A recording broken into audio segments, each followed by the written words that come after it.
பீகார் மக்கள் தீர்ப்பு 2025 வாக்கு எண்ணிக்கை முடிவுகளை உடனுக்குடன் துல்லியமாக பார்த்து வருகின்றோம். 140க்கும் மேற்பட்ட இடங்களில் என்டிஏ கூட்டணி முன்னிலை வகித்து வருகிறார்கள். குறிப்பாக 143 இடங்களில் என்டிஏ கூட்டணி முன்னிலை வகித்துக் கொண்டிருக்கிறார்கள்.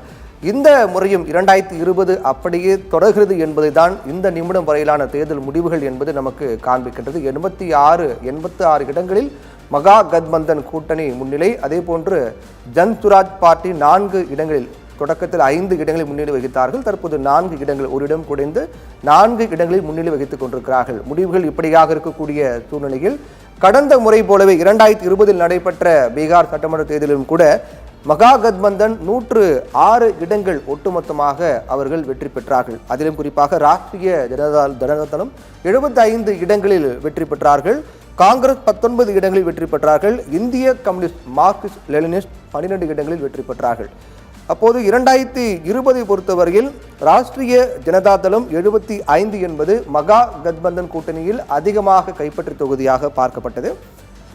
என்டிஏ கூட்டணி பொறுத்தவரையில் மொத்தமாக 125 இடங்களில் அவர்கள் வெற்றி பெற்றார்கள். அதில் ஐக்கிய ஜனதா தளம் 43 இடங்களையும் பாஜக 74 இடங்களையும் கைப்பற்றினார்கள். அப்போது ஐக்கிய ஜனதா தளம் குறைந்த இடமாக இருந்தாலும் கூட நிதிஷ்குமாரே முதலமைச்சராக இருந்தார். அதே நிலை தற்போது 2025 தொடர்கிறது என்பதுதான் இந்த நிமிடம் வரையிலான தேர்தல் முடிவுகள் காண்பிக்கின்றது.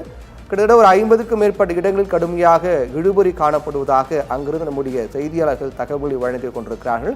அதனுடைய முடிவு யாருக்கு சாதகமாக அமைய போகிறது என்பதை பொறுத்துதான் இந்த நிலை அப்படி நீடிக்குமா அல்லது அதிரடியான மாற்றம் ஏற்படுமா என்பது நமக்கு தெரிய வரும். பல்வேறு இடங்களில் நட்சத்திர வேட்பாளராக பார்க்கப்படக்கூடியவர்கள் பாஜகவை சேர்ந்தவர்கள், குறிப்பாக என்டிஏ கூட்டணியை சேர்ந்த நட்சத்திர வேட்பாளர்கள் முன்னிலை வகித்து வருவதை பார்க்கின்றோம். அதிலும் மிக முக்கியமாக பார்க்கப்பட்ட வேட்பாளர் யார் என்றால் தேஜ் பிரதாப் யாதவ்.